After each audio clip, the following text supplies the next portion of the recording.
Kentucky news, October 10th. Getting a lot of things accomplished here.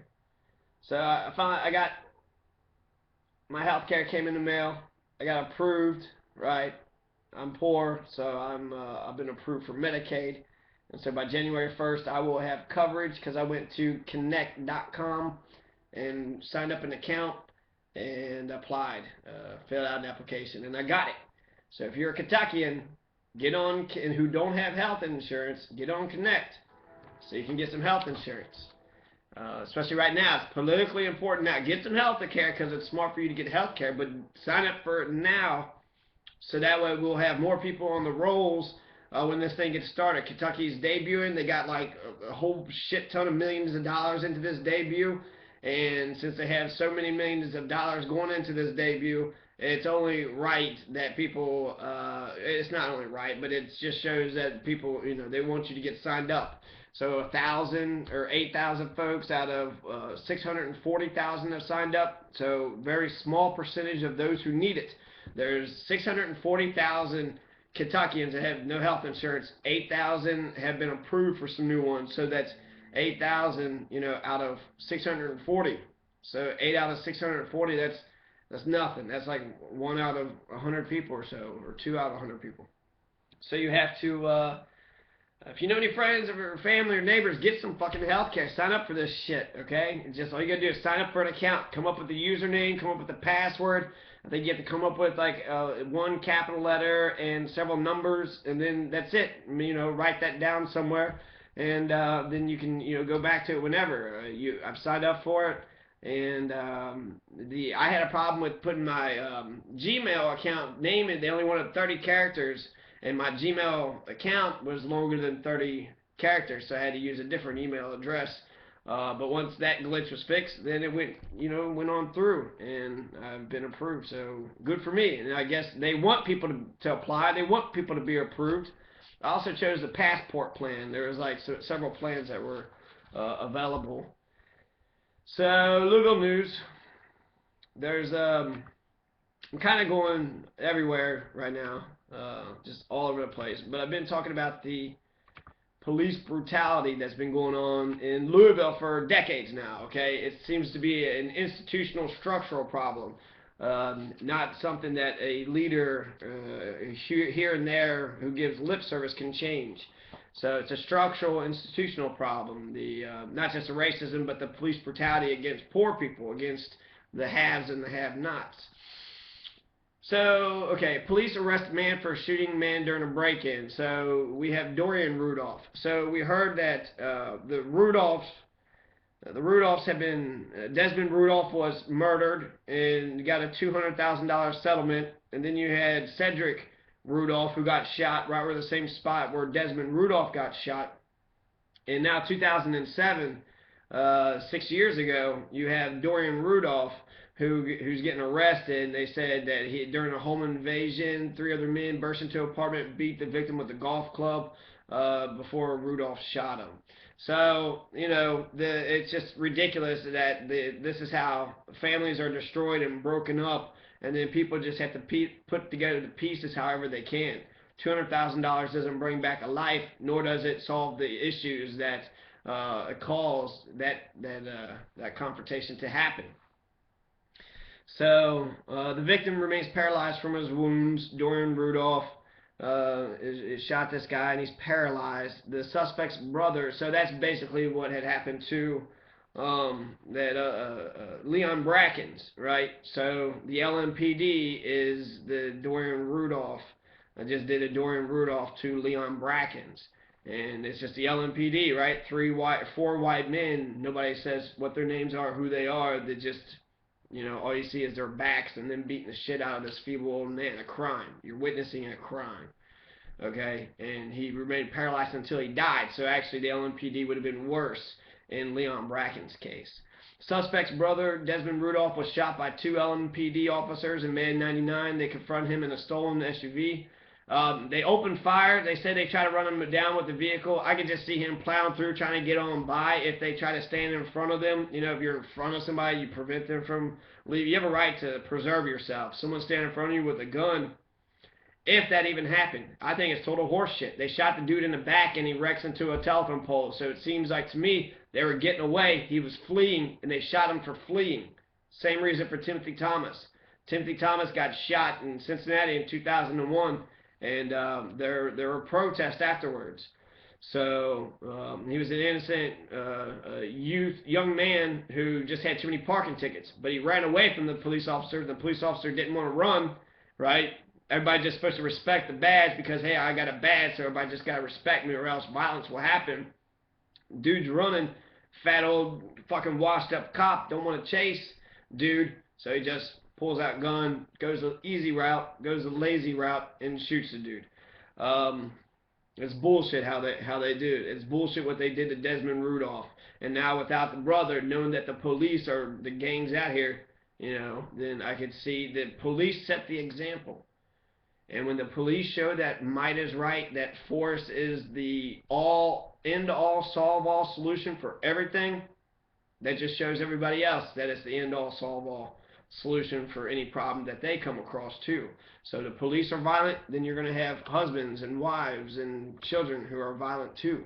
The police set the standards for the community. For good or ill, the government serves as the example. And as the example, they should lead by example and do and act, you know, with professional, righteous dignity, not just gunning people down in the street, not shooting 19-year-old boys in the back, you know, and then lying about it. Gene Sherrard, who was chief of police, was fired. Mayor Dave Armstrong in March 2000. He was fired by David Armstrong, and then demonstrations by police officers marched on City Hall to protest Sherrard's finding. So, you know, that's wonderful. 1975, you had all this Ku Klux Klan parades, the white supremacists riots who was going on in 1975, and you got them going on today. Now, not all police officers are racist, bigoted pricks, but all racist, bigoted pricks are in support of the police officers who kill the black folks. So after you had the police march 3 times on City Hall in order to protest in 1999 the firing of their police chief, and after they had finished marching and protesting, the Ku Klux Klan came in and they supported the police officers and what they were doing. You know, they showed their solidarity with the police officers. The police are 75% white males, so they are disproportionate in that sense.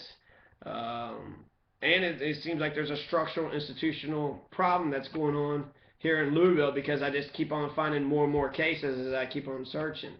Marable Manning, his magnum opus, his lifelong work was Malcolm X, A Life of Reinvention.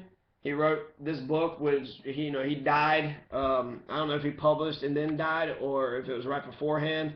That's a picture of him, Marable Manning.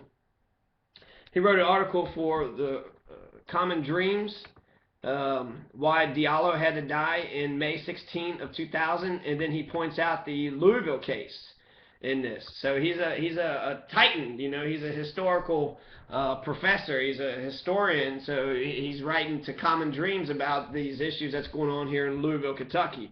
In the year 2000, same year that George Bush stole the election. So George Bush stole the election.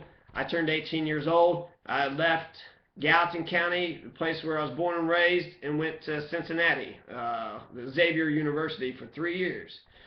So for more than 1 year, the controversy surrounding the New York murder of Amadou Diallo made headlines throughout the world. Most people have heard by now the unarmed African immigrant was fired on 41 times as he stood in the vestibule of his Bronx apartment building. Police officers, all white and wearing plain clothes, fired on Diallo, striking him 19 times. Weeks ago, when black New Yorkers heard that the policemen were acquitted on all charges, thousands returned to the streets in protest. People are outraged not only because the policemen's use of deadly force was not justified, because every stage of the handling of the Diallo case was compromised and undercut by racism. The fact that Diallo had no criminal record and was committing no crime was found to be irrelevant. The accused cops took full advantage of New York City's 48-hour gag rule, giving officers involved in shootings 2 full days to coordinate their stories for the district attorney's office. 48-hour gag rule. So when the cops kill somebody in New York, they have 48 hours in 2000 at least, 48 hours to corroborate what it is their story is going to be. So they do all this. It's pretty appalling, but they says, as disturbing as the Diallo case was, an equally serious example of police brutality has received much less publicity despite its possibly greater political significance. Less than a year ago in Louisville, Kentucky, an 18-year-old black man, I heard he was 19, Desmond Rudolph, confronted by two white police officers, Chris Horn and Paul Kincaid, and he was reportedly stealing a sport utility vehicle. The officers fired 22 times. 10 bullets pierced Rudolph's body with 6 shots exploding in his head. So 6 shots in his brain, six shots in his head. Why do you need to shoot a motherfucker 6 times? Why does that have to happen? 6 times? That doesn't seem like there's a physical imminent threat, okay? That's aggressive. That's aggressive shooting. That's not defensive shooting. That's aggressive. 6 shots in his brain, right? Why you gotta shoot someone 6 times? So did they shoot him and then he died and then just riddle his body once, you know, they went over to him? Like, yeah, that's right, motherfucker. Was they on that type of shit? You know, the one witness is dead, and now all we have are the Chris Horn and Paul Kincaid's words about what had happened. So, State Representative Paul Bather represents much of Louisville's black community. There have been 60 misconduct claims filed against Louisville's police department since 1986, amounting to $3.3 million in total damages. When Louisville Mayor Dave Armstrong was informed that officers Horn and Kincaid were among a group of officers to be given honors for valor at an annual police award banquet, he demanded answers from Chief of Police Eugene Sherrard. Armstrong subsequently fired Sherrard, announcing publicly that culture inside the department urgently need change.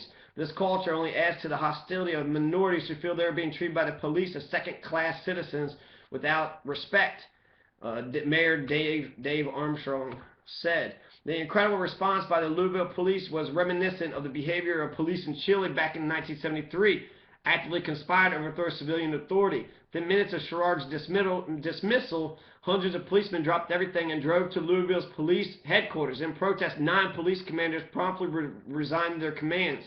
Hundreds of police and their supporters held a mass demonstration at Jefferson Square in central Louisville on March 17. So the police took, you know, where Occupy Louisville was at, the police were taking that square. They tried to occupy that public square a long-ass time ago.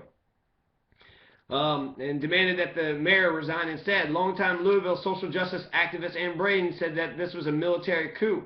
If the president fires the chief of staff of the army does not march on the White House.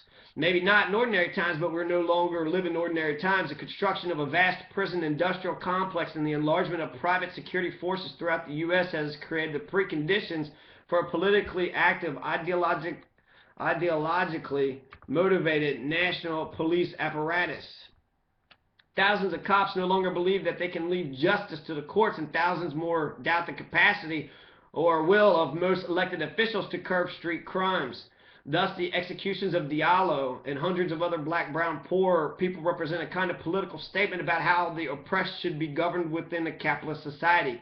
Consider the fact that now roughly 600,000 police officers, 350,000 prison guards, and 1.5 million private security guards. There are about 30,000 heavily armed paramilitary SWAT, special weapons and tactics teams currently operating in the U.S. The police who killed Diallo were members of New York Street Crimes Unit, which carries out thousands of stop and frisk operations throughout the city. Only 2 months ago, the New York Police Department initiated a new $24 million effort called Operation Condor, assigned 50 extra plainclothes and uniformed officers to various sting and surveillance operations. So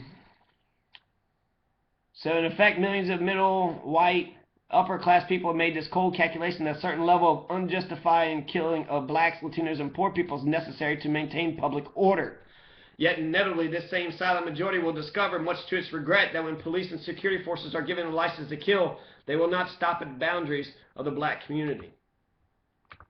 So he's saying that the murders that they're allowed to commit against black folks won't just stop in the black community. So that's amazing. Hispanic, black, poor people are allowed to die for the public good, for the public order. You're allowed to kill someone desirable in order to maintain public order. That's amazing. That's incredible. And that's such bullshit. The rift between Louisville community and police are still present, experts say. December 13th, 2002. Recent police shooting of a handcuffed man, the subsequent unrest throughout the city indicates steps taken to improve community relations have been ineffective, experts say. This is by Joshua Hammond, the Associated Press, 2002. So they still hadn't fixed shit by 2002. Leon Brackens, he died last year. Leon Brackens was beat up in 2001. He died 2012. 2011, he got beat up, and then 2012, he died. This shit's happening up till yesterday.